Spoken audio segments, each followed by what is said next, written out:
বাস্তবতা এমন হতে পারত, আমি এয়ারপোর্টে যাওয়ার ঠিক মুহূর্তে নিশি এসে আমাকে জড়িয়ে ধরে তার ভালোবাসার কথা আমাকে জানিয়ে আমার আমেরিকা যাওয়া বন্ধ করে দিত। কিন্তু বাস্তবে যে এমনটা হওয়া অসাধ্য ব্যাপার। এইসব ভাবতে আমি পাড়ি জমালাম এক অচেনা দেশে, যে দেশে রয়েছে আমার আগামী 1 বছর ভবিষ্যৎ। সময়ের কাটার গতি এখানে এসে যেন আরও দ্রুত হয়ে গেল। ধীরে ধীরে নতুন দেশে নতুন পরিবেশ খাপ খেয়ে এখানকার একজন হয়ে উঠেছি। নতুন দেশ হয়েছে নতুন প্রতিবেশী, নতুন ভার্সিটি পেয়েছি, নতুন প্রফেশন পেয়েছি, নতুন বন্ধু বান্ধব। কিন্তু আমার মন থেকে মুছে যায়নি আমার প্রাণের থেকে প্রিয় আমার বন্ধু রাহুল ও আমার ভালোবাসা নিশি। কিন্তু নিশা এখন আমার নয়, অন্য কারো হয়ে গেছে। দেশ ছেড়ে চলে আসার পর রাহুলের সাথে নিয়মিত যোগাযোগ করে গেছি। নিশির ব্যাপারে কিছু প্রশ্ন করলেই সে এড়িয়ে যায়, তাই তাকে নিশির ব্যাপারে আর কিছু জিজ্ঞাসা করি না। আকাশের নাম্বার না থাকায় সরাসরি নিশির সাথে যোগাযোগ করার চেষ্টা করি, তবে সে আমার ফোন কেটে দেয়। অসংখ্যবার ফোন করেছি, কিন্তু একবার ধর প্রয়োজন মনে করে না। অবশ্য আমি নিশি ডাক সম্পর্কে জানি, আর এখন সে আমার উপর রেগে আছে। তার রেগে যাওয়াটা স্বাভাবিক। নিশিকে না বলে আমি দেশ ছেড়েছি, এটা নিশির ছোট মনটাকে অনেক গভীরভাবে আঘাত করেছে। তবে দেশে গেলে নিশার আকাশকে একসাথে দেখতে হবে। এই জন্য নিজেকে ভিতর থেকে মানসিকভাবে প্রস্তুত বানাচ্ছি। নিজেকে প্রস্তুত করতে আমার অনেক সময় লাগে, তাই আমি এই দেশে চলে আসি। এই দেশে আমাকে বিরক্ত করার মতো কেউ নেই। 1 বছর পর আমি বাসার ছাদে এসে দাঁড়ালাম। শীতকালের শীতল বাতাস শরীরটাকে কাঁপিয়ে তুলল। এই ভোরবেলায় শীতের বাতাস উপভোগযোগ্য, তবে এই প্রকৃতির সৌন্দর্য উপভোগ করার সঙ্গী আমার পাশে নেই আজ। হয়তো আমার ভুলের জন্যই আমাকে ছেড়ে চলে গেছে। তবে এখন আমার অপেক্ষার দিন শেষ, কারণ রাকিবের মাস্টার্স কমপ্লিট হয়ে গেছে, যা আমি রাহুলের মাধ্যমে জানতে পেরেছি। এই 1 বছর জুড়ে আমি আমার ব্যাপারে কোনো আপডেট রাকিবকে জানতে দেইনি। আকাশকে আমি সেই দিনই না করে দিয়েছিলাম, যেদিন আমি আমার প্রতি রাকিবের ভালোবাসা অনুভব করতে পারি। অনেক অপেক্ষা করেছি রাকিব, এবার আমার আর তোর কাছে আসার সময় হয়ে গেছে। নিজের মনের মধ্যে কথাগুলো ভেবে একটা প্রশান্তির হাসি দিলাম। কিছুদিন আগে আমার পরীক্ষার রেজাল্ট দিয়েছি, মোটামুটি ভালো রেজাল্ট করেছি। তাই রেজাল্ট নিয়ে দেশে গিয়ে প্রাইভেট কোম্পানির সর্বোচ্চ পদে চাকরি পাবো। আর যে কোনো বাবা মা তার আমাকে নির্দ্বিধায় আমার সাথে বিয়ে দিতে রাজি হবে। তবে এইসবে আমার কোনো মাথা ব্যথা নেই। আমি আরও কিছুদিন এদেশে থাকতে চাই। বাংলাদেশে ফিরে গেলেই আবার সেই চিরচেনা মায়াবী মুখটাকে দেখে আমি দুর্বল হয়ে যাব। এই 1টা বছর আমি যেভাবে নিজেকে প্রস্তুত করেছি, যাতে নিশির সামনে দুর্বল হয়ে না পড়ে, তবু মনে সন্দেহ থেকে বারবার। এদিকে আব্বু আম্মু আর রাহুল আমাকে ফোন করে। আমার কানের পোকাগুলোকে মেরে ফেলেছে। তাদের একটাই কথা, আর সেটা হলো দেশে ফিরে আসা। তাই ভাবলাম অনেক তো হলো, এবার না হয় দেশে ফিরে চাই। এসব ভেবে আমেরিকার রাস্তা দিয়ে হাঁটছি, এমন সময় লিন্ডা এসে আমার পিছন দিক থেকে জড়িয়ে ধরল। আমি সাথে সাথে লিন্ডাকে ছাড়িয়ে নিই নিজের থেকে। লিন্ডা বাংলাদেশি বংশোদ্ভূত এবং আমেরিকার নাগরিক। লিন্ডা আমার সাথে মাস্টার্স কমপ্লিট করেছে।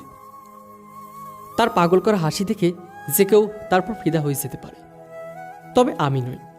অবশ্য লিন্ডা আমাকে ভালোবাসে অনেক আগে থেকেই, তবে তার প্রপোজাল রিজেক্ট করে দিই আমি, এবং নিজের বন্ধু ভেবে আমি তাকে আমার আর নিশি ব্যাপারে সবটা খুলে বলি। নিশিকে তো আমি পাবো না, তবে নিশি ব্যতীত কাউকে নিজের মনটাকে যে আর দিতে পারবো না। হচ্ছেটা কি লিন্ডা? রাকিব, কতবার বলেছি আমি তোমাকে যে তুমি আমাকে মেনে নাও, কিন্তু না, তুমি তোমার নিশিকে নিয়ে পড়ে রয়েছ। আর এদিকে তোমার দেশে যাওয়ার তারিখও নিকটে এসে গেছে। লিন্ডা, তোমাকে কতবার বলবো আমি যে আমি নিশিকে ছাড়া? আমাকে আর বলতে না দিয়ে নিচে বলা শুরু করলো। হ্যাঁ জানি তো, এখন আমিও হাল ছেড়ে দিয়েছি। শোনো, আমিও তোমার সাথে বাংলাদেশে যাব। কি? কিন্তু কেন? নিজের দেশে পা রাখার জন্য কি আর কোনো কারণ আছে নাকি? অগত্য, তাকে নিয়েই বাংলাদেশ ফেরার প্ল্যান করলাম। তাই ভোর হতেই আমেরিকার বিমানবন্দর থেকে বাংলাদেশ উদ্দেশ্যে রওনা দিই। দীর্ঘ পথ অতিক্রম করে আজ নিজ দেশের মাটিতে পা রাখলাম। আমি যখন রাকিবের দেশে ফিরে আসার খবর জানতে পারলাম তখন খুশিতে আত্মহারা হয়ে গেলাম। পরক্ষণে নিজেকে সামলে নেই, কারণ বেশি খুশি হওয়া ভালো নয়। এই একটা বছর নিজের মনে যে অনুভূতিগুলো জন্মেছে তা রাকিবের সাথে বিনিময় করার সময় এসে গেছে। দীর্ঘ পথ ও দীর্ঘ সময় পেরিয়ে নিজ দেশে পা রাখলাম। সব কিছু চেকিং করে আমি এয়ারলাইনটা বের হই এয়ারপোর্ট থেকে। শত শত ভিড়ের মাঝে রাহুলকে সেরা মুখটাকে খুঁজে পেতে কষ্ট হলো না। তবে রাহুলের সাথে সেই চিরচেনা মুখ নিশিকে দেখতে পেলাম। লিন্ডা হট করে আমার হাত জড়িয়ে ধরে বলে, রাকিব, মাইন্ড করিস না। নিশির মনে তোমার জন্য কোনো ফিলিংস থাকলে সে নিশ্চয়ই তোমার সাথে আমাকে দেখে চলবে। আমার কিছু বললাম না, রাহুল দিকে এগিয়ে গেলাম। নিশি আমার সাথে আরেকটি মেয়ে দেখে তেলেবুকে নিয়ে জ্বলে উঠল। তবে রাগ নিচের মধ্যে দমিয়ে রেখে কষ্ট অভিমান সেখান থেকে চলে গেল। নিশিরভাবে চলে যাওয়া দেখে আমি ভ্যাবাচাকা খেয়ে গেলাম। নিশির ব্যাপারে না হয় পরে ভাবা যাবে। আমি লিন্ডার হাত ছাড়িয়ে নিশির কাছে গেলাম। আমাকে দেখে রাহুল জড়িয়ে ধরল। রাহুল আমাকে ছেড়ে দিয়ে জিজ্ঞাসা করলো, কেমন আছিস বন্ধু? আমি তো ভালো আছি, কিন্তু তুই অনেকটা চিকন হয়ে গেছিস। ডায়েট করা শুরু করছিস নাকি? আরে না, একটা প্রাইভেট কোম্পানিতে চাকরি করি। এত কাজের প্রেশারে ওজন এমনিতেই কমে গেছে। আমি আর রাহুলে হেসে দিলাম। হাসি থামে রাহুল আমাকে জিজ্ঞাসা করলো, মেয়েটা কে রে? ও হলো লিন্ডা, আমার ফ্রেন্ড। আর লিন্ডা, তোমাকে যার কথা বলতাম, আমার জানে যে দোস্ত, এ হলো রাহুল। রাহুল আর লিন্ডা হ্যান্ডশেক করে ভাব বিনিময় করল। নিশিভাবে চলে গেল কেন? আর নিশির সাথে আকাশকে দেখতে পেলাম না তো? আকাশের ব্যাপারটা আমি তোকে বলতে পারবো না। নিশির সাথে আকাশ নেই কোনো এক কারণে, যা তুই নিশির মাধ্যমে জানতে পারবি। আর তুই তো জানিস যে নিশির তোর সাথে কোনো মেয়েকে সহ্য করতে পারে না। আমার জানা মতে নিশির বয়ফ্রেন্ড আছে, তাহলে সে রাকিবের ব্যাপারে এত সেন্সিটিভ কেন? হয়তো এটাকে ট্রু ফ্রেন্ডশিপ বলে, কিংবা ট্রু লাভ। শেষের লাইনটা ফিসফিসিয়ে বললাম। তা চল বাসায় যাই। আর লিন্ডা, তুমি কিন্তু আমার বাসায় থাকবে। না রাকিব, এখানে আমার আঙ্কেল আন্টি আছে, তাদের বাসায় উঠবো আমি। আর পরে তো দেখা হবেই আমাদের। ঠিক আছে, গুড বাই। লিন্ডাকে বিদায় জানিয়ে আমি রাহুলদের বাইকে উঠে পড়লাম। রাহুল এখন ঠিকমতো বাইক চালাতে পারছে। দোস্ত, তুই তো দেখি পাক্কা বাইক চালাতে পারিস এখন। হ্যাঁ, ট্রেনিং সেন্টার থেকে শিখেছি। তা দোস্ত, তোর সাথে মেয়েটাকে না আমার হেভি পছন্দ হয়েছে। একটু সেটিং করে দিয়ে না। কথা মন্দ বলিসনি। তোর সাথে লিন্ডার সেটিং হলে অন্তত সে আমার পিছু ছেড়ে দিবে। তার মানে লিন্ডা তোকে ভালোবাসে? ভালোবাসতো, তবে নিশির ব্যাপারে তাকে সবটা বলার পর সে চুপ হয়ে গেছে। তাহলে তো আমার লাইনটা ক্লিয়ার। রাহুল আমাকে আমার বাসায় নামিয়ে নিচের বাসায় চলে গেল। আমিও আম্মু আব্বুর সাথে দেখা করলাম। ওনারা আমাকে দেখে ভীষণ খুশি হয়েছে। আমি আব্বু আম্মুকে সারপ্রাইজ দেওয়ার জন্য তাদের কিছু বলিনি। আমার দেশে ফেরার কথা। সে যাই হোক, আমি পরের দিন বিকেলে নিজেদের আড্ডাখানায় চলে গেলাম। ওই আড্ডাখানায় আগে কতই না আড্ডা দিয়েছি আমরা তিনজন মিলে। তবে এখন আড্ডাখানা পরিবেশ দেখে মনে হচ্ছে অনেক মাস ধরে পরিত্যাগ পড়েছে জায়গাটি। রাহুল এসে পড়ল। কিরে বন্ধু, আড্ডাখানার এরকম অবস্থা কেন? আর অবস্থা, তুই যাওয়ার পর নিশি আর আমি এখানে কখনো আসিনি। নিশি তো সবসময় মনমরা হয়ে থাকতো। কেন? নিশি কি আকাশের সাথে খুশি না? তুই নিচেই জিজ্ঞাসা করে নে। রাহুল ইশারায় আমাকে পিছনে তাকাতে বলে। আমি পিছনে তাকে চমকে উঠি, কারণ আমার পিছনে নিশি অগ্নিশর্ম হয়ে দাঁড়িয়ে আছে। আমি কিছু বলার আগেই নিশি ঠাস করে থাপড় মেরে আমার গাল গরম করে দেয়। আমার কান থেকে যেন ধোয়া বের হচ্ছে। আমি গেলে হাত দিয়ে করুণ দৃষ্টিতে নিশি থেকে তাকিয়ে বলি, তুই আমাকে মারতে পারলি? চুপ, একদম চুপ। যে কিনা সকাল হতে না হতেই দেশ ছাড়ে, তার সাথে এমন আচরণ করাই উচিত। নিশির আগে ফুসফুস করছে, তাই কথাগুলো ঘুরাঞ্চল বললাম। কেমন আছিস? আকাশ কোথায় দেখছি না? বিয়ে করেছিস নাকি আমি আসার পর করার চিন্তা করেছিস? আবার ঠাস করে দ্বিতীয় গালে থাপড় খেলাম। দুই গাল লাল হয়ে গেছে। পাশে পাবলিক বিনা পয়সায় শো দেখছে। আমি দুই গালে দুই হাত দিয়ে মাথা নিচু করে দাঁড়িয়ে আছি। আবারও মারলি? নিশি কিছু না বলে আমাকে জড়িয়ে ধরল। একটু পর আমার শার্ট ভেজা অনুভব করলাম। নিশি, তুই কাঁদছিস? কাঁদতে দে রাকিব। তুই যাওয়ার পরে এমন কোনো দিন নেই যে নিশি কাঁদেনি, কিন্তু গত 2 মাস ধরে নিশি কাঁদেনি। আজকে কাঁদতে দে। নিশি আমাকে ছেড়ে দিল। আরে কাঁদছিস কেন? এটা তো আগে বল। তুই আমাকে একা রেখে কেন চলে গেলি রাকিব? তোকে অনেক মিস করেছি রে।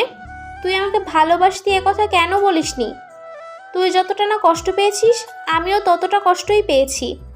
আমি যখনই কোনো ভুল পথে পা দেই, তখনই তুই আমাকে সঠিক পথে নিয়ে আসিস। আর সেই দিনও আকাশের জন্য ফিলিংস আমার জন্য শুধু আবেগ ছিল। এটা তুই আমাকে অজান্তেই বুঝিয়ে গেছিস। ভালোবাসা তো একটা অনুভূতি। কাউকে ভালোবাসতে হলে আগে তাকে খোলা বইয়ের মতন বুঝতে হয়, এমন কিছু জানতে হয় যা সে নিজেও জানে না। তেমনি তুই আমার সম্পর্কে যা জানিস তা বোধ হয় আমিও জানি না। তুই আমাকে ভালোবাসার আসল মানে বুঝিয়েছিস। That's why I want to tell you that I love you. হ্যাঁ রাকিব, তুই যাওয়ার পর প্রতিটা মুহূর্ত আমি তোর চিন্তায় কাটিয়েছি। তুই যদি বলিস আমি তোকে মনে করেছি কি না, তাহলে আমি বলবো মনে তো তোকে করার হয় যাকে ভুলে যাওয়া যায়, কিন্তু তুই তো আমার মনের মধ্যেই ছিলি। যতদিন বেঁচে থাকবো এই মন শুধু তোর।